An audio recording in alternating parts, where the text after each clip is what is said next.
फिर दो हाँ बोलो.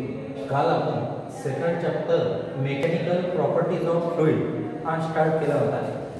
त्या याच्या काही डिफरन्स की इंटरमॉलिक्युलर फोर्समध्ये दोन प्रकारचे फोर्स असतात, एक कोहेसिव्ह आणि दुसरा ॲडिसिव्ह फोर्स. कोहेसिव्ह फोर्स जो आहे तो दोन मॉलिक्यूल एकाच सबस्टन्सचे दोन मॉलिक्यूलमधलं जे फोर्स ऑफ अट्रॅक्शन आहे ते फोर्स ऑफ अट्रॅक्शन म्हणजे कोहेसिव्ह फोर्स. आणि ॲडिसिव्ह फोर्समध्ये दोन मॉलिक्यूल वेगवेगळ्या सबस्टन्सचे त्या दोन मॉलिक्यूलमध्ये जे फोर्स ऑफ अट्रॅक्शन आहे त्याला म्हणतात ॲडिसिव्ह फोर्स. त्याच्यानंतर आपण पाहिलं होतं की range of molecular force. Range of molecular force म्हणजे maximum distance between the two molecule up to which intermolecular force is effective. म्हणजे त्या अंतरापर्यंतच इफेक्टिव्ह राहतो, त्याच्यानंतर जर अंतर वाढवलं तर इंटरमॉलिक्युलर फोर्स राहत नाही. नंतर आपण पाहिलं होतं स्पिअर ऑफ इन्फ्लुएन्स, म्हणजे एक मॉलिक्यूल आहे दुसऱ्या मॉलिक्यूलला अट्रॅक्ट करण्याची त्याची जी क्षमता आहे त्या स्पिअरपर्यंत राहतात. तर त्या स्पिअर ऑफ इन्फ्लुएन्समध्ये पाहिलं होतं की मॉलिक्यूलला सेंटर घेतला आणि रेंज ऑफ मॉलिक्युलर फोर्स याला जर रेडियस घेऊन जर स्पिअर जर काढलं तर त्या मॉलिक्यूलचं इन्फ्लुएन्स तिथपर्यंत राहतात, त्याला म्हणतात स्पिअर ऑफ इन्फ्लुएन्स. आता आपल्याला सरफेस टेन्शन पाहायचं आहे on the basis of molecular theory. तर या ह्याच्यात एक this is the free surface of the liquid which is place in the container. SY is the free surface of the liquid आणि H dash Y dash is the layer parallel to the free surface of the liquid whose distance between two layers is equal to the range of molecular force. याच्यात आपण तीन molecule घेतले.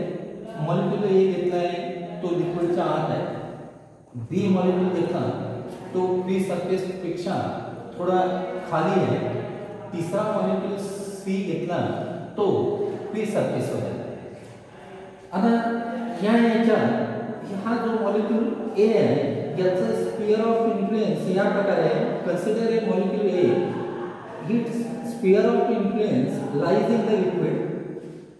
या molecule ए वर cohesive force, सगळे बाजूचे जे molecules आहेत ते कोहेसिव्ह फोर्स ऍक्ट करत आहेत. Equal and opposite cohesive force is acting on the molecule A. त्याच्यामुळे जर नेट कोहेसिव्ह फोर्स जर घेतला तर net cohesive force acting on the molecule A is equal to 0. So this lies in the liquid.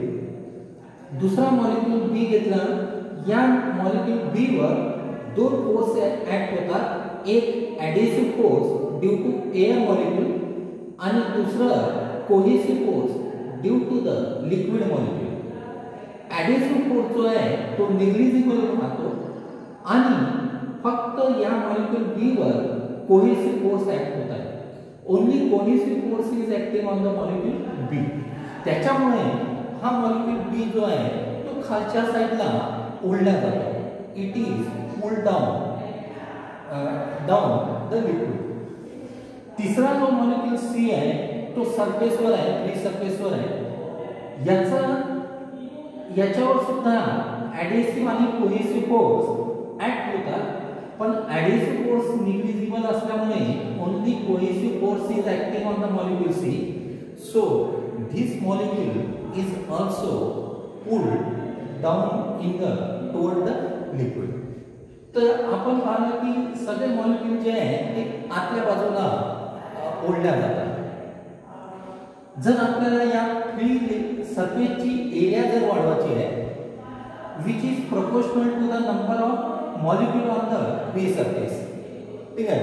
तर याची जर area वाढवायची आहे आणि ते राहतं की याच्यावर फ्री सरफेसवर किती मॉलिक्यूल्स आहेत, तर मग आपल्याला या लिक्विडमधून मॉलिक्यूलला सरफेसवर आणावं लागेल, इथून मॉलिक्यूल इथपर्यंत आणावं लागेल आणि हे आणण्यासाठी वर्क करावं लागेल.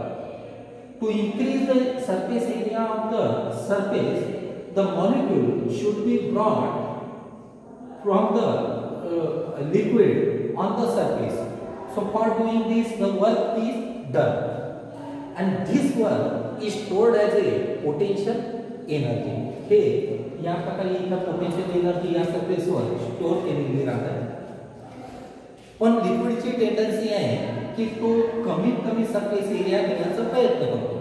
Tendency of a liquid to take a small surface area. त्याच्यामुळे ते मॉलिक्यूल जे आहे ते खालच्या बाजूला ओढल्या जातात and so its potential energy is on the surface is decreases, so this gives rise to the surface tension. आणि या प्रकारे इथे surface tension तो तयार होतो. या प्रकारे आपण surface tension ला मॉलिक्युलर थेअरी वरून एक्सप्लेन करू शकतो. आता surface tension जे आहे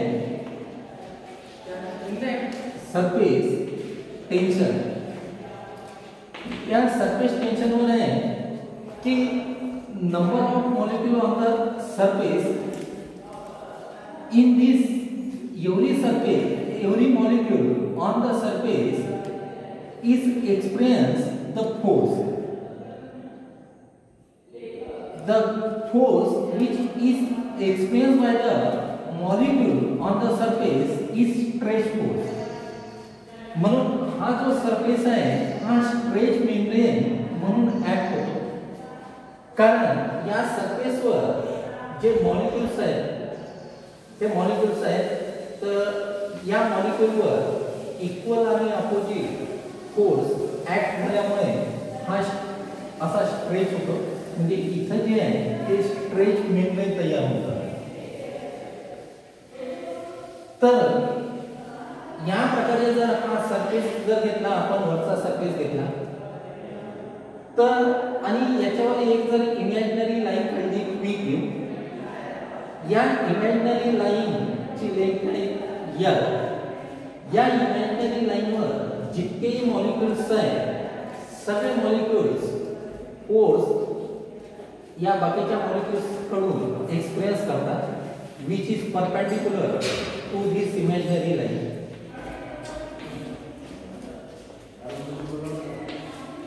which is perpendicular to the imaginary line. यामुळे इथं या प्रकारे होतं की हा स्ट्रेच झालेला आहे. जर आपण इथून केला तर ही इथून फाटू येऊ शकते. ठीक आहे. तर याच्या जर सरफेस टेन्शनची जर आपल्याला डेफिनेशन लिहायची आहे तर सरफेस टेन्शनची डेफिनेशन आहे force per unit length acting right angle to the imaginary line drawn on the free surface of the liquid. Surface tension ची definition है force per unit length acting right angle to the imaginary line drawn on the surface of the liquid is called as surface tension. So surface tension is equal to force per unit length. याचे ऐसा unit जे है ते आहे Newton पर metre.